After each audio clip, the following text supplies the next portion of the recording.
सुलह हुदैबिया का एक पॉइंट ये था कि 10 साल तक मुसलमानों और काफिरों के दरमियान कोई लड़ाई नहीं होगी। इससे मुसलमानों को थोड़ा टाइम मिला और उन्होंने रिलैक्स होकर इस्लाम की दावत देना शुरू की। इस्लाम कबूल करने के बाद सहाबा की जिंदगी बाकी अरबियों से बिल्कुल अलग हो चुकी थी, जिससे अरब के लोग बहुत इम्प्रेस होते थे और आहिस्ता आहिस्ता बहुत सारे लोग इस्लाम की दावत कबूल करने लगे। इन सब में मक्का के दो बहुत इंपॉर्टेंट लोग खालिद बिन वलीद और अमर बिन आस भी थे। और खालिद बिन वलीद के लिए तो इस्लाम कबूल करना बहुत मुश्किल था, क्योंकि कुरान में वलीद बिन मुगीरा, जो खालिद बिन वलीद के वालिद थे, उनके बारे में बहुत सख्त वर्ड्स यूज किए गए थे। और अरब में खानदान और स्पेशली बाप की इज्जत सबसे इंपॉर्टेंट चीज होती थी। लेकिन फिर भी खालिद बिन वलीद ने अपने वालिद और पूरे खानदान के खिलाफ जाकर इस्लाम कबूल कर लिया। आहिस्ता आहिस्ता इस्लाम फैलता गया और रसूलुल्लाह सल्लल्लाहु अलैहि वसल्लम ने एक एम्बेसडर रोमन एम्पायर की तरफ भेजा।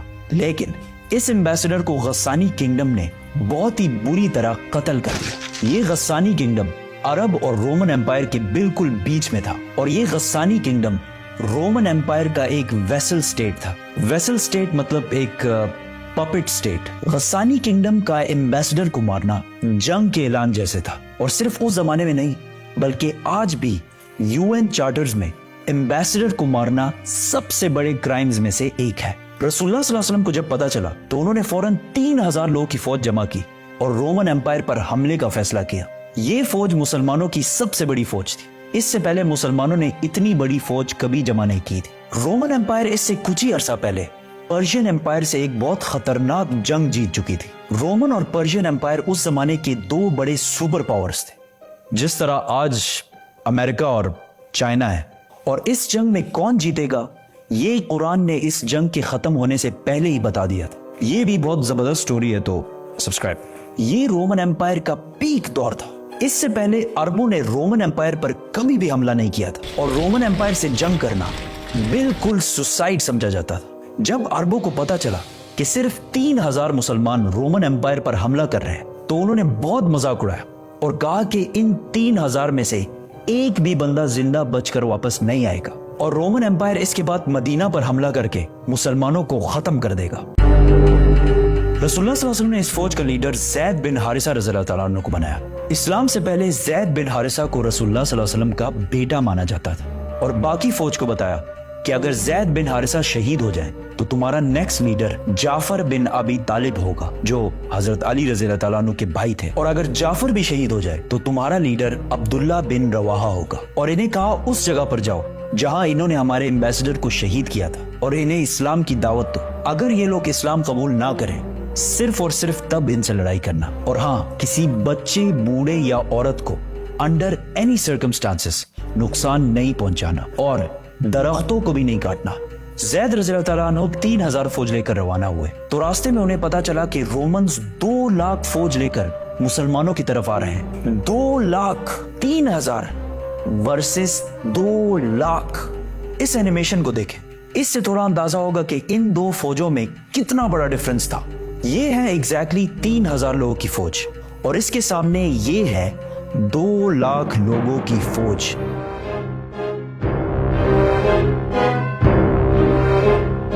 अब कुछ वेस्टर्न हिस्टोरियंस कहते हैं कि ये 2 लाख नहीं बल्कि इससे कम थे, लेकिन सब ये बात मानते हैं कि रोमन्स मुसलमानों से बहुत ज्यादा थे। मुसलमानों के एक ग्रुप ने सोचा कि हमें मदीना से और फौज का इंतजार करना चाहिए, लेकिन मुसलमानों के तीसरे जनरल अब्दुल्ला बिन रवाहा ने कहा कि हम जंग या जीतेंगे और या शहीद होंगे, जंग छोड़ के जाने वाला कोई ऑप्शन नहीं है। तो यहां मुसलमानों ने एक जबरदस्त प्लान बनाया। वो इस जगह को छोड़कर जहां पहले लड़ाई होनी थी पीछे हटे और मुद्दा के 2 पहाड़ों के दरमियान रुके। अब इसका क्या फायदा था? फायदा ये था कि अगर ये 2 पहाड़ ना होते और मुसलमान 2 लाख रोमन्स पर हमला करते तो रोमन्स मुसलमानों को चारों तरफ से घेर कर खत्म कर सकते थे। लेकिन इन 2 पहाड़ों की वजह से रोमन फौज ज्यादा स्ट्रेच नहीं हो सकती थी, तो लड़ाई में इनके ज्यादा नंबर्स होने का इतना फायदा ना होता। दोनों फौजों ने हमला किया और लड़ाई शुरू हुई। ज़ैद बिन हारिसा ने मुसलमानों की फौज का झंडा उठाया और बहुत फियर्स लड़ाई की, लेकिन वो शहीद हो गए। तो रसूलुल्लाह सल्लल्लाहु अलैहि वसल्लम के ऑर्डर के मुताबिक मुसलमानों के दूसरे जनरल जाफर बिन अबी तालिब ने झंडा उठाया और लड़ने लगे।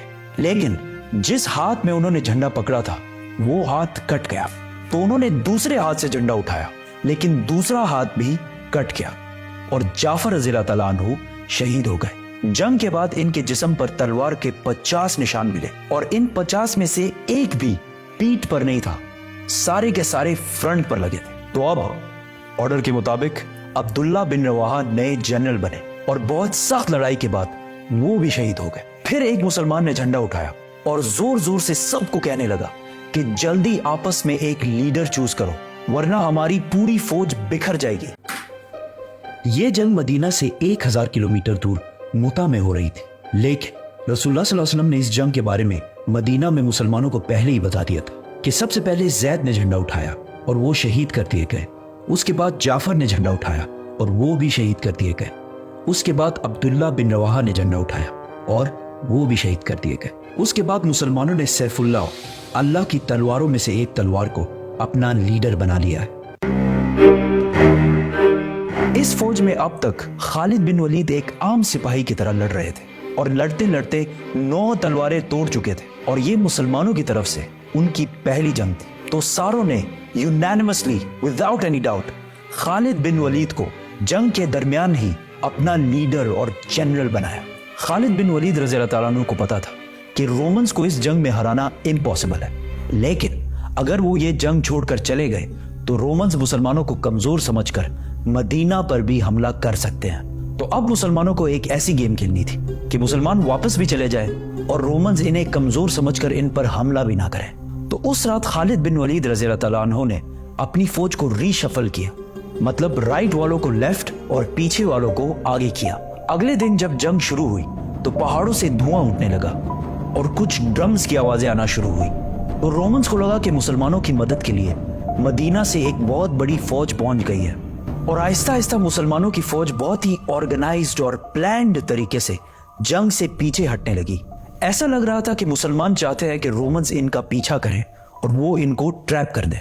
रोमन्स ने सोचा कि मुसलमान हमारे साथ बहुत बड़ी गेम खेल रहे हैं, ये चाहते हैं कि हम इनका पीछा करें और ये ओपन डेजर्ट में अपनी बड़ी फौज के साथ हमें खत्म कर दें। तो रोमन्स ने ये सब देखकर मुसलमानों का पीछा नहीं किया और मुसलमानों की फौज आहिस्ता आहिस्ता वहां से पीछे हटकर मदीना पहुंच गई और मुसलमानों की फौज को रोमन्स के मुकाबले में बहुत कम नुकसान हुआ। मदीना वालों ने सोचा कहीं ये लोग जंग से भाग कर तो नहीं आए, तो उन्होंने इस फौज को बहुत ही बुरा भला कहा। लेकिन रसूलुल्लाह सल्लल्लाहु अलैहि वसल्लम ने कहा ये भाग कर नहीं आए, ये हमारी मदद लेने के लिए आए हैं और बहुत जल्द हम रोम पर दोबारा हमला करेंगे। ये जंग तो रोमन्स और मुसलमानों के दरमियान थी, लेकिन पूरा अरब इस लड़ाई को बहुत गौर से देख रहा था, क्योंकि पहली बार अरब ने माइटी रोमन एम्पायर की ताकत को चैलेंज किया था। तो जब उन्होंने देखा कि 2 लाख फौज से लड़ने के लिए सिर्फ 3000 लोग गए और ठीक ठाक वापस भी आ गए, तो ये अरब की तारीख में बहुत ही इम्पॉसिबल काम हुआ था, जिससे बाकी अरब के दिलों में मुसलमानों के लिए बहुत इज्जत पैदा हुई। और अरब के वो कबीले जो हर जंग में खंदक, बदर, ओहद में मुसलमानों के हमेशा खिलाफ होते थे, जंगे मुता के बाद इस्लाम की तरफ आने लगे और मदीना की ये छोटी सी रियासत आहिस्ता आहिस्ता हर तरफ फैलने लगी। अब यहाँ कुछ हिस्टोरियंस कहते हैं कि रोमन्स इतनी छोटी फौज से जंग सिर्फ इसलिए हारे क्योंकि रोमन एम्पायर कुछ साल पहले पर्शियन एम्पायर से जंग के बाद बहुत कमजोर हो चुकी थी। उस जंग में पर्शियन एम्पायर ने रोमन एम्पायर को बिल्कुल तबाह बर्बाद कर दिया था, लेकिन उसी टाइम कुरान के सूरह रोम में कहा गया था कि ये जंग पर्शियंस नहीं रोमन्स जीतेंगे।